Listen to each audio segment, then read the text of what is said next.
Je ne te permets pas de me vous voyez. Enfin, je ne me permets pas de me tutoyer. Ça suffira. Ça va, ça suffira.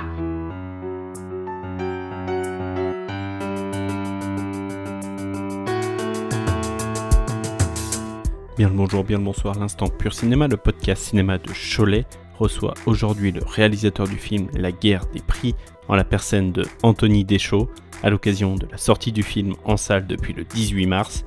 Anthony, salut, comment ça va ? Salut, ça va très bien, ça va. Comment elle naît, cette idée, cette envie ou ce besoin de montrer, de raconter ce quotidien des centrales d'achat ? Eh bien, c'est venu d'une expérience un peu singulière que j'ai vécue. Avant d'être réalisateur, j'étais comédien, je le suis toujours d'ailleurs aujourd'hui, et avant ça encore, j'ai travaillé en entreprise pendant pas mal d'années. En fait, j'ai fait des études d'économie, de gestion, j'étais pas du tout destiné forcément à faire du cinéma. Et puis, j'ai été pris de passion par le théâtre, et c'est comme ça que je suis devenu comédien. Et en tant que comédien, j'avais toujours un pied dans l'entreprise. Je faisais des animations de théâtre en entreprise. Et un jour, j'ai fait une animation dans le séminaire annuel des acheteurs d'une enseigne de grande distribution. Et donc, j'ai pu assister à tout le séminaire. Et en fait, là, j'ai été vraiment marqué par la brutalité des discours. Et notamment, pour se donner une petite anecdote, je me souviens encore presque mot pour mot de la formule d'introduction d'un des dirigeants de l'enseigne qui a pris la parole, et il y avait des centaines d'acheteurs devant lui dans cette salle. Moi, j'étais parmi ces gens-là assis sur mon siège, et il commence son introduction en disant bah voilà, si on est réunis ici aujourd'hui, déjà c'est pour savoir qui dans cette salle sont des requins et qui sont des requins tueurs. Et moi, je veux pas de requins. Nous, ce qu'on veut ici, c'est des requins tueurs. Et donc là, ça donne déjà un peu le ton. Et après.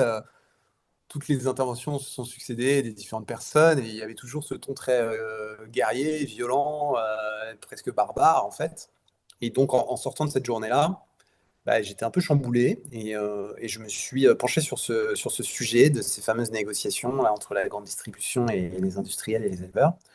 Et j'ai commencé à faire des recherches sur Internet, j'ai vu des documentaires, des reportages, et au fur et à mesure, j'ai eu envie d'en faire un film. Et tu parlais aussi au-delà du désir d'un besoin, et c'était presque un besoin en effet, de me dire il faut montrer ça, il faut en parler. Et moi, mon outil, c'est le cinéma. Donc dès le début, j'ai voulu faire un film de fiction, je voulais pas faire un documentaire. Et je cherchais en plus un sujet. Et donc là, je me suis dit, banco, allez, on y va. Et justement, comment tu fais pour appréhender ce quotidien, tant de l'agriculteur, de l'éleveur, que de ce monde plutôt opaque des centrales d'achat ? J'ai essayé de me renseigner en parlant à des gens qui sont concernés par ces fameuses négociations. Et donc au début, c'était difficile parce qu'il y a une grande omerta autour de ce sujet-là. Et peu de gens voulaient me répondre, donc j'ai envoyé des messages, je cherchais sur LinkedIn, c'était vraiment un travail de fourmi, quoi, des gens qui travaillaient dans les enseignes, des industriels et tout. Puis j'ai envoyé des petits messages, et il y a des gens qui me répondaient, d'autres qui me disaient non, je suis désolé, on ne peut pas vous répondre. Et au fur et à mesure, à force de ténacité, j'ai trouvé une personne qui m'a beaucoup aidé au début, qui est un ancien acheteur d'une enseigne, et qui a pris 2 heures de son temps pour m'expliquer comment ça se passe. Et à partir de là, j'ai pu déclencher d'autres personnes aussi. Il m'a donné des contacts, et donc j'ai interrogé des acheteurs, des acheteuses, des industriels, des gros, des petits, des moyens, et après des agriculteurs, des éleveurs qui se regroupaient un peu comme dans le film autour d'un réseau. Et à partir de cette matière-là, j'ai écrit en fait. Je faisais les deux en parallèle. Je faisais à la fois mes entretiens un peu comme un journaliste, et en même temps j'écrivais comme un scénariste, quoi. Notre rayon yaourt a perdu 15% de sa valeur en 15 ans. Vous allez venir bosser ici à la centrale. Je suis pas du tout experte en négociation. Je suis sûre que vous serez capable de trouver des alternatives aux industriels. Mais qu'est-ce que tu vas aller foutre à la centrale ? Ils veulent miser à fond sur le local. C'est le bon moment pour faire changer les choses. C'est très bien, tout ça c'est du blabla. La moitié des clients qui entrent dans nos magasins gagnent moins de 1 500 € par mois. Vous attendez quoi de moi exactement ? Leur permettre de bouffer sainement à des prix abordables. Baisser les prix, ça veut dire dégrader la qualité. C'est ce que vous voulez ? Non. La hausse des prix, c'est aussi pour continuer à bien payer nos éleveurs. Qu'est-ce que vous appelez bien payer vos éleveurs ? C'est mon frère qui a repris l'exploitation. Je crois que je vais tout arrêter. Ah, c'est bien, tu vas faire un boulot à la con alors. Parce que tu crois qu'éleveur c'est pas un boulot à la con ? Des fournisseurs comme vous, j'en ai beaucoup. Ça veut dire quoi ? Coupou sera forcément le plus compétitif. Je pense qu'il faut miser sur un challenger. Vous pensez à qui ? Contrairement aux industriels, notre lait n'est pas standardisé. J'espère que vous savez ce que vous faites. Du volume, du prix, c'est toujours pareil, Mais putain, pas du quoi. tout. Tu veux te faire écraser sans même essayer de te défendre, c'est ça? Mais t'arrêtes, quoi! Sans déconner, tu te prends pour qui? Faut qu'on soit encore plus agressif sur les prix. Madame Dumont, moi je vais devoir mettre à la porte des dizaines de personnes. C'est quoi votre but? C'est d'avoir un petit pouvoir et d'humilier les gens comme ça? Je vous avais prévenu, c'est un monde à part ici. Vous avez pas compris? C'est pas une question d'argent. C'est vous qui n'avez pas compris. À la fin, c'est toujours une question d'argent. Justement, toute cette investigation est suivie ensuite de l'écriture, du tournage. Ça prend combien de temps pour toi? Ça prend trop longtemps. En fait, aujourd'hui, ça fait 7 ans. Ah, waouh. J'ai commencé à écrire au début de l'année 2019. Et là, le film sort la semaine prochaine, donc tu vois, ça fait 7 ans. Jour pour jour, pratiquement. Le personnage d'Anna Girardot est très ambivalent. Cette envie de soutenir son frère qui a repris l'affaire familiale et en même temps cette hargne et en même temps aussi cette candeur de vouloir bouger les choses directement à la source du problème dans les centrales. Ça te demande quelle sensibilité cette écriture de personnage? Eh bien, ouais, ça demande. En fait, moi, j'étais vraiment dès le début, j'avais cette volonté d'avoir des personnages qui soient ambivalents, justement, qui soient un peu ambigus, complexes. Le risque, quand on s'attaque à un sujet comme ça, c'est de faire un film à dossier un peu manichéen, où tu as les grands méchants, les grands gentils, et où en fait, c'est pas très intéressant. Donc, j'ai voulu que mes personnages, ils aient différentes facettes. Et notamment, donc, le personnage d'Anna, qu'elle ait à la fois une facette très convaincue avec de bonnes intentions, des vraies convictions, elle veut défendre le bio, elle veut défendre le local, mais aussi dans le film, elle va confronter toutes ses convictions et ses bonnes intentions à un système qui est dur et qui va l'amener aussi elle-même à glisser un peu et à se compromettre. Et donc, c'était important pour moi qu'on ait ces différentes facettes, ouais. En 2026, quel est pour toi l'impact de ton film? Quelle sensibilisation attends-tu d'un film portant un tel propos engagé sur l'agriculture et la grande distribution? Eh bien, j'espère déjà que ça va permettre à ce sujet de ne plus être un sujet que d'initiés, puisque finalement, c'est un sujet économique, un peu complexe, et les gens n'ont pas forcément envie de se plonger dans ces sujets-là. Et donc, j'espère que mon film va pouvoir avoir une dimension déjà un peu pédagogique, c'est-à-dire que les gens vont comprendre un peu plus ces mécanismes, ces processus de fixation des prix dans les supermarchés. Et forcément, ça concerne tout le monde, parce qu'on va tous faire nos courses toutes les semaines dans les supermarchés, et on a tous besoin de manger, et donc on est tous concernés. Et donc, j'aimerais que les gens puissent peut-être avoir une prise de conscience de la façon dont ça se passe, qu'ils comprennent que quand on veut des prix bas, parce qu'on veut tous forcément avoir des prix bas, ça implique des conséquences derrière sur toute la chaîne alimentaire et notamment sur les agriculteurs et sur leurs revenus. Et c'est souvent eux les plus fragiles dans cette chaîne. Donc j'espère que ça va permettre de faire réfléchir les gens, peut-être même de les faire changer de pratique de consommation, pourquoi pas. Donc j'espère que le film aura un impact à tous ces niveaux. Ouais, c'est ça complètement, parce que chaque consommateur, en fait, voit lui, ce qui est normal, son portefeuille, et de se dire tout augmente, etc.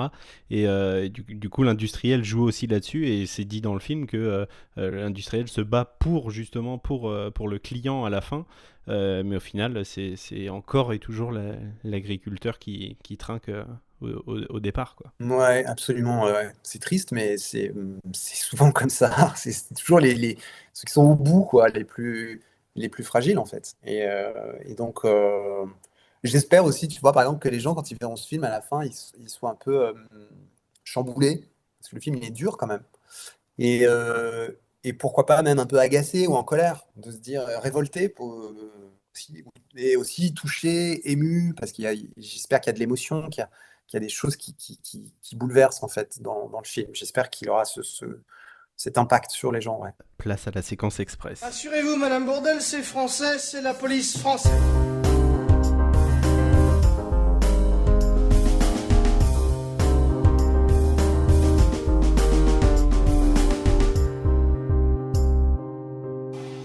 La réplique de film que tu pourrais citer par cœur? Ah! Bah, c'est la réplique du parrain: «Je vais vous faire une offre que vous ne pourrez pas refuser» et d'ailleurs, elle est très en lien avec le film et il y a une anecdote, alors il y a une anecdote marrante, il faudrait que je revoie parce que j'ai pas fait attention à ça, mais il y a un comédien, qui joue dans la dernière séquence de négociation du film, qui vient me voir entre 2 prises et qui me dit, «Le dialogue là, c'est une référence au parrain, en fait».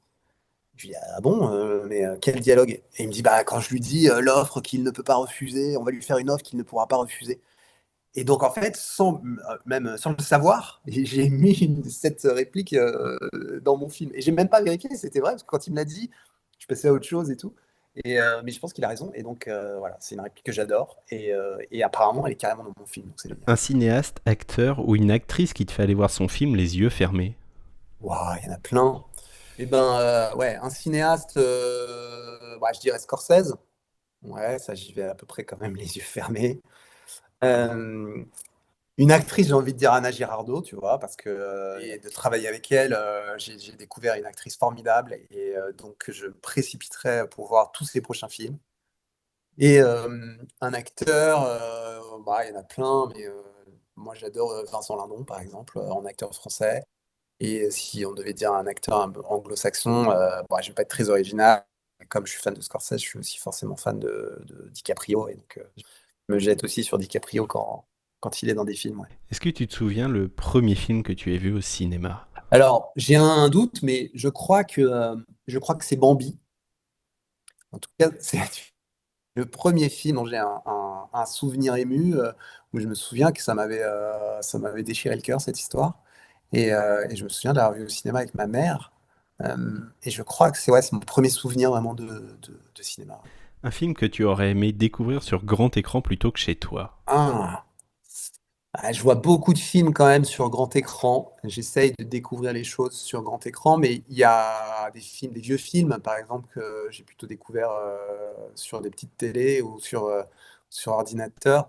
Je pense par exemple à un film un peu mythique comme Citizen Kane, que j'ai vu pour la première fois en DVD quand j'étais ado et que j'ai pas vu au cinéma. Mais ça aurait été pas mal, je pense, de le voir au cinéma. Un film justement que tu n'as pas vu et que tu gardes pour le voir sur grand écran? Ah!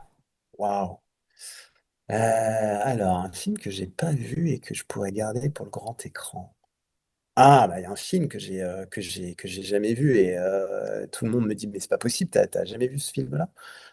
c'est Star Wars, La Guerre des Étoiles. J'ai jamais vu le premier Guerre OK. des Étoiles. C'est complètement dingue, tu vois? Et et je pense en effet que ça doit se voir au cinéma. On va changer d'univers, je vais t'amener dans le mien. Ah T'es OK. plutôt popcorn sucré ou salé? Alors dans la vie, je suis plutôt salé, mais je pense que pour les pop-corn, je serais plutôt sucré. Le plat que tu rates à tous les coups? Oh bah, alors là, je peux te dire, il y en a un paquet puisque je suis un piètre cuisinier et donc dès que j'essaye de faire un truc, je rate. Donc là, tu vois, waouh! Alors s'il y a un plat que j'ai vraiment, mais horriblement raté dans ma vie, c'est une histoire un peu drôle ça. C'est un truc simple, enfin un truc simple, je sais pas, mais un bœuf bourguignon. Non, une daube de bœuf, une daube. Tu sais, tu vois ce que c'est? C'est un peu comme, un bœuf bourguignon, je crois, mais Bien sûr, la daube provençale, ouais, ouais. voilà, une daube provençale, ça mijote longtemps dans une cocotte et tout. Et donc j'ai fait ça pour la première fois, je me suis lancé là-dedans, j'avais acheté une cocotte spéciale, en fonte et tout pour faire ça et puis j'ai mis ça au four, je l'avais scellé, avec, tu sais, de la pâte là, je sais plus comment on appelle et je l'ai laissé dans le four et puis quelques heures comme, c'était indiqué et puis quand j'ai récupéré le plat, j'ai ouvert et c'était mais cramé, complètement noir. La cocotte était irrécupérable et je l'ai jetée à la poubelle. Donc j'ai fait un fail total, quoi. La dernière, ton plat préféré? Ah bah ça c'est le couscous, j'adore le couscous. Anthony, je t'ai pas prévenu, mais j'ai une petite surprise pour toi. Ah! Quelqu'un que tu connais a souhaité te laisser un petit message. Incroyable. Je te laisse le découvrir tout de suite. Salut Anthony, c'est Camille qui joue Gaël. Alors pour moi, l'anecdote du tournage, ça restera quand on a fait la scène de la sortie de bar avec Jonas et Anna et où j'ai fumé je sais pas combien de clopes, au moins 17, un truc comme ça. Et on a tellement ri ce soir-là. Donc voilà, ça restera une soirée mémorable et je crois que c'était dans les premiers jours de tournage en plus. Et c'était tellement agréable de travailler avec toi à refaire. Je t'embrasse. Waouh, merci, c'est trop, trop beau, trop touchant. Ça me donne presque les larmes aux yeux d'entendre Camille. Je l'adore, Camille. Et en effet, c'est un souvenir très fort parce que c'était le premier jour de tournage. Et, euh, et c'était les dernières scènes du premier jour de nuit. Et elle devait fumer des clopes. Et Camille, elle est adorable. Et on lui disait, si tu veux, tu peux prendre des fausses cigarettes. Elle disait, non, non, non, je prends des vraies, je prends des vraies, je prends des vraies. Sauf qu'en fait, elle a fumé un paquet entier, quoi. Elle savait plus où elle habitait. Elle avait la tête comme ça. Et c'était drôle, quoi. Ouais, Voilà, je la salue, Camille, Mouta Wakil, actrice dans le film. Je la salue si elle passe par ici. Pour rappel, La Guerre des Prix au cinéma depuis le 18 mars. Anthony, merci infiniment pour ton temps. Merci de t'être prêté au jeu. Bonne continuation et puis je l'espère à bientôt. Ouais, merci à toi et c'était très, très sympa. Et y a quelqu'un? Non, y a personne. Ah bon? Je vous l'avais dit que vous me le paieriez. Payeriez. Je vous l'avais dit. Désarmez-les et récupérez Nico. C'est pas moi. C'est qui alors? J'ai vu, je sais qui c'est, mais je dirai rien. Vous savez découper une sole, un loup, un turbo? J'ai des notions mécaniques. Bon, tout le monde règle sa montre. Mission, quelle heure est-elle? 14h12. Midi 5, parfait. Arrivée d'air chaud.